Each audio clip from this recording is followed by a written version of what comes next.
సంఘర్షణ ఇవాళ తెలంగాణ రాజకీయ పక్షాల జేఏసీలో చాలా స్పష్టంగా బయటకు కనిపించింది. అక్కడ జరిగినటువంటి దృశ్యాలు, ఆ దృశ్యాల తర్వాత డీజీపీ గిరీష్ కుమార్ ఏమన్నారు, చంద్రశేఖరరావు ఏమన్నారు, అలాగే మంత్రి ముఖేష్ గౌడ్ ఇవాళ జరుగుతున్నటువంటి పరిణామాల గురించి ఏమన్నారో వారి మాటలో ఒకసారి విందాం.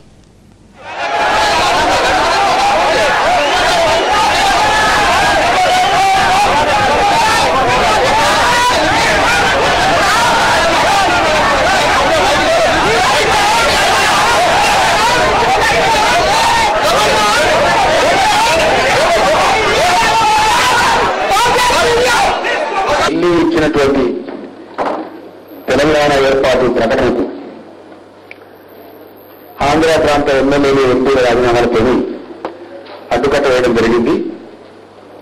అదే అస్త్రాన్ని ప్రయోగించి ఖచ్చితంగా ఆల్రెడీ రాజీనామా చేసినటువంటి ఎంపీలు, ఎమ్మెల్యేలు, ఎమ్మెల్సీలు, టీఆర్ఎస్ పార్టీకి చెందిన వాళ్ళు అందరం కూడా ఈ నెల 18వ తేదీన స్పీకర్ దగ్గరికి పోయి మా రాజీనామాలు ఆమోదించమని చెప్పి ఒత్తిడి వేయాలని చెప్పి టీఆర్ఎస్ పొలిట్ బ్యూరో ఏకగ్రీవంగా తీర్మానం చేసింది. పండుగ తర్వాత కేసీఆర్తో పాటు ఇతర నాయకులు తెలంగాణ జిల్లాలో విస్తృతంగా పర్యటించాలని చెప్పి కూడా పార్టీ పొలిట్ బ్యూరో తీర్మానం చేయడం జరిగింది. ప్రాణాలకు ఇవ్వదలుచుకుంటే అందరికీ అది సంసిద్ధంగా ముందు మేముంటాం, ప్రజా ప్రతినిధులం ఉంటాం, పార్టీలు ఉన్నాం. కాబట్టి ఎవ్వరు కూడా ఆవేశానికి ప్రాణాలు బలి చేసుకోవద్దు, ఆత్మహత్యలు చేసుకోవద్దని కూడా మేము 2 చేతులెత్తి నమస్కరించి యువతకు, విద్యార్థులకు, ముఖ్యంగా ఆవేశం లేదంటున్నారు వాళ్ళందరూ కూడా అర్థం చేస్తామని టీఆర్ఎస్ మా జేఏసీ నాయకులకు, ఈ అగ్రవర్గాల నాయకులకు, ఈరోజు జేఏసీ నడిపిస్తున్న నాయకులకు నేను వాళ్ళకి విన్నపనిస్తున్నాను. చూస్తూ ఉంటే గ్రేటర్ హైదరాబాద్ ఎట్లా అయిపోతున్నదంటే రాజ్ ఠాకరే లెక్క వాడ కూడా అట్లనే ఉన్నాయి కదా. మహారాష్ట్రలో కూడా ఒకటి నేను చూసుకో అన్న టైపులా సేమ్ ఈ ఫ్యామిలీ కూడా అట్లనే తయారవుతుంది. ఈరోజు తెలంగాణ ప్రాసెస్ అని ఇట్లా అన్నవరకే వీళ్ళు ఇన్ని దౌర్జన్యాలు చేస్తున్నారు, ఇన్ని బెదిరింపు కాల్స్ ఇస్తున్నారు. రేపు తెలంగాణ నిజంగా వచ్చేస్తే వీళ్ళు హైదరాబాద్ లో గ్రేటర్ హైదరాబాద్ లో ఎవరినైనా ఉండనిస్తారా? మొత్తం సెటిలర్స్ అంతా ఒక్కరు కూడా సమైక్యాంధ్ర అనేటోళ్ళు హైదరాబాద్ లో ఏ బిజినెస్ చేసినా మేము అడ్డుకుంటామని ఆయన కూతురు అంటారు. ఏమి దౌర్జన్యం? ఒక రోజు ఏమంటారు కార్పొరేట్ వేసి మిమ్మల్ని స్వాగతిస్తాం అన్నోళ్ళు ఈ రోజు సమైక్యాంధ్ర ఎవరన్నా ఎందుకంటారు? వ్యాపారం చేసుకునేటోడు సమైక్యాంధ్ర ఎందుకంటాడు, తెలంగాణ ఎందుకంటాడు, గ్రేటర్ హైదరాబాద్ ఏమన్నా నువ్వంటే నేనంటే ఇంకొకరు అంటారు తప్పితే బతికేటోడు వ్యాపారం చేసుకునేటోడు ఇవన్నీ ఎందుకంటారు? చిన్న రాష్ట్రాలు ఏర్పడడం వల్ల సాధారణంగా మనకి ఇప్పుడు ఒక రాష్ట్రం కింద ఉన్న ఒక ఆంధ్రప్రదేశ్ రాష్ట్రం ఉందనుకోండి, నక్సలైట్లకు మనకి తగిన వనరులు ఉంటాయి. చిన్న రాష్ట్రాలు ఉండడం వల్ల మనకి వనరులు ఏమో మనకి డివైడ్ అయిపోతాయి. దానివల్ల కొన్ని ప్రాబ్లమ్స్ వస్తాయి. వీళ్ళ ప్రాబ్లం పెరగడానికి అవకాశం ఉంటుందని అనుకో.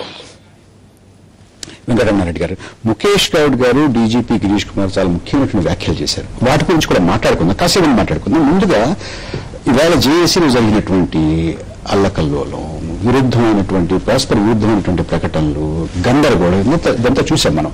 అంటే తెరాస పోలిట్ బ్యూరో సమావేశంలో మేము ఇచ్చినటువంటి రాజీనామాలు ఆమోదించండి అని స్పీకర్ మీద ఒత్తిడి చేస్తాము అని ఒకటి ప్రకటించి జేఏసీలో మీరందరూ కూడా చేసినటువంటి రాజీనామాలను వెనక్కి తీసుకోకూడదు, రాజీనామాలతో ముందుకెళ్లాలని మీ మీద కూడా ఒత్తిడి. అయితే మీరందరూ కూడా మాకు సమయం కావాలని అంటున్నారు. మీరు ఒక దారిలో వెళ్తున్నారు, వారు ఒక దారిలో వెళ్తున్నారు. ఈ రెండింటికి మధ్య చాలా సంఘర్షణ ఉందా? ఇద్దరు ఒక అభిప్రాయానికి రాలేకపోతున్నారా? ఇప్పుడు కేసీఆర్ గారు వాళ్ళు మీటింగ్ పెట్టుకొని మీటింగ్ వచ్చే ముందు మీడియా సమావేశంలో మాట్లాడి రావడం అనేది ఫస్ట్ ఆఫ్ ఆల్ అది ఒక రకంగా సరైనది కాదేమో నాకు. మేము కూడా మీటింగ్ పెట్టుకున్నాం, కానీ మేము ఏం చేయబోతున్నాం మా యొక్క మా స్టాండ్ ఏందో చెప్పకుండా మేము, ఎందుకంటే మీటింగ్ పోయే ముందు ఏం మాట్లాడాలి అంతర్గతంగా మాట్లాడుకుని వచ్చి మేము మాట్లాడము. కానీ కేసీఆర్ గారు వారి నిర్ణయం తీసుకుని నిర్ణయాన్ని బయట చెప్పి మీటింగ్ వచ్చే ముందు వారి నిర్ణయాన్ని బయట చెప్పి అంటే ఆ నిర్ణయం ప్రకటిస్తే ఆ నిర్ణయానికి మీరు కూడా కట్టుబడి ఉండాలి, మీరు ఒత్తిడి పెంచడానికి కదా అది. వారు ఏ ఉద్దేశంతో మాట్లాడినా ఒక నిర్ణయం ఈ రోజు తీసుకోవాలని అనుకునే ముందు అందరం కలిసి ఒక సమిష్టి నిర్ణయం తీసుకుంటే బాగుంటది, ఆ రకంగా ఆలోచన చేస్తే బాగుంటది అనేది మా అభిప్రాయం. అదేవిధంగా మా పార్టీలో కూడా ఈ సమావేశం కంటే ముందే ఇక్కడ అందుబాటులో ఉన్నటువంటి నాయకులతోటి ఈ విషయం పైన మాట్లాడడం జరిగింది. మరి 5 నుంచి దాదాపు నిన్నటి వరకు కూడా చాలా మంది శాసనసభ్యులు కానీ సీనియర్ నాయకులంతా కూడా ఢిల్లీలో కాంగ్రెస్ పార్టీ అగ్రస్థాయి నాయకులందరినీ కూడా కలిసి ఇక్కడ తెలంగాణ ఏర్పాటు యొక్క ఆవశ్యకత గురించి చాలా స్పష్టంగా కోరడం జరిగింది. వారు కూడా తెలంగాణ ఏర్పాటు యొక్క ప్రక్రియను మేము మొదలుపెట్టినాం, కాకపోతే కొన్ని అభ్యంతరాలు మీ ప్రాంతం నుంచి మీ ఫ్రెండ్స్ మీ సీమాంధ్ర నుంచి వచ్చినాయి కాబట్టి ఆ సమస్యలను పరిష్కారం చేయకొరకే మేము సమయం తీసుకున్నాం తప్ప వేరే ఉద్దేశం కాదని చాలా స్పష్టంగా చెప్పిన నేపథ్యంలో మళ్ళీ మేము ఒకసారి రాజీనామాలు ఇదివరకే చేస్తున్నాం, కొత్తగా రాజీనామాలు చేసే పరిస్థితిలో లేదు. ఆల్రెడీ ఇచ్చినటువంటి రాజీనామాలు అంటే ఇప్పుడు మీరు తీసుకున్న నిర్ణయం ఏమిటి? మీరు చేసినటువంటి రాజీనామాలు ఒప్పుకోండి, ఆమోదించండి అని ఒత్తిడి చేయరప్పుడే మీరు ఇప్పుడు ఆల్రెడీ ఇచ్చిన తర్వాత కొత్తగా మళ్ళీ మేము చేయడం అనేది మీరు ఆమోదించండి అని ఒత్తిడి కూడా చేయరు. అయితే తెరాస వాళ్ళు ఆమోదించండి ఒత్తిడి చేస్తాం, 18వ తారీఖు నుంచి వెళ్ళి స్పీకర్ దగ్గర ధర్నా చేస్తాము, మరి ఏమైనా సరే తీసేసుకోండి అని చెప్తామని అంటున్నారు. అదే విషయాన్ని ఇదే మాట మందకృష్ణ మాదిగ గారు కూడా చెబితే మీరందరూ కూడా ఘర్షణ పడ్డారు వారితో. ఇప్పుడు అదే విషయం ఇప్పటికీ జేఏసీ జనరల్ మీటింగ్ అంతా అయిపోయాక ముఖ్య నాయకులు అంతా కూర్చొని మాట్లాడుతూ ఉన్నారు.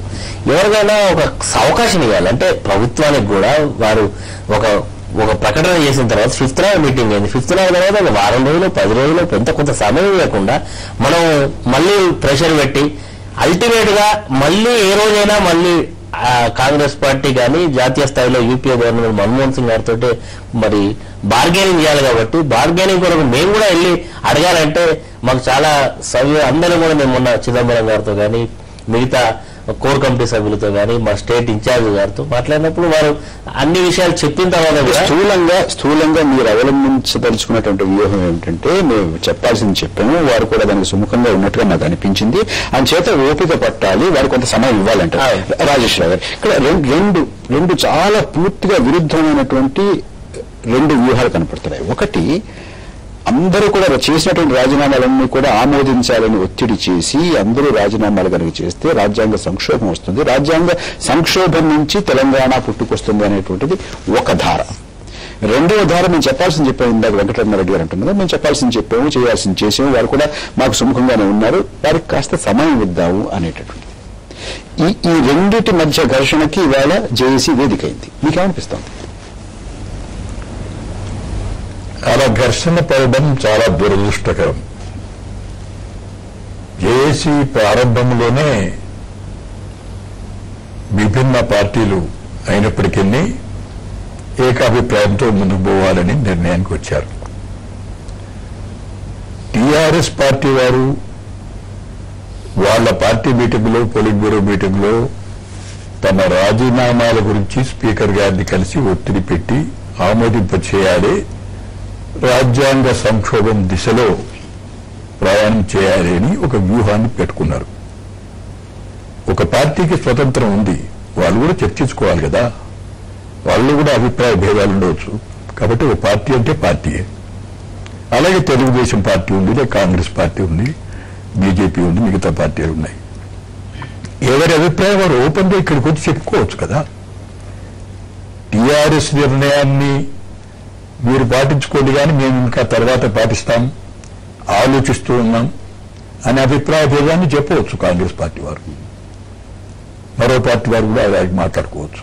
అక్కడ జాయింట్ యాక్షన్ కమిటీలో ఎవరి అభిప్రాయం వారు చెప్పి ఎవరికి వీలుంత సాధ్యం అంగీకృతమైన కార్యక్రమానికి రావాలి. కానీ దృశ్యం అలా లేదు, దృశ్యం లేకపోవచ్చు, ఉద్దేశాలు మాత్రం అలానే ఉన్నాయి అని నా అభిప్రాయం. దృశ్యమే ఉంది, ఒక మనిషి వచ్చి అతని కేకలు వేస్తే దాన్ని అణచిపారడానికి, నోరు మూయించడానికి 50 మంది లేస్తారు. అంత మాత్రాన దృశ్యములో వచ్చినటువంటి ఒక సంచలితమైనటువంటి పరిస్థితిని మనం రాజకీయంగా ఆలోచించడం మంచిది కాదు.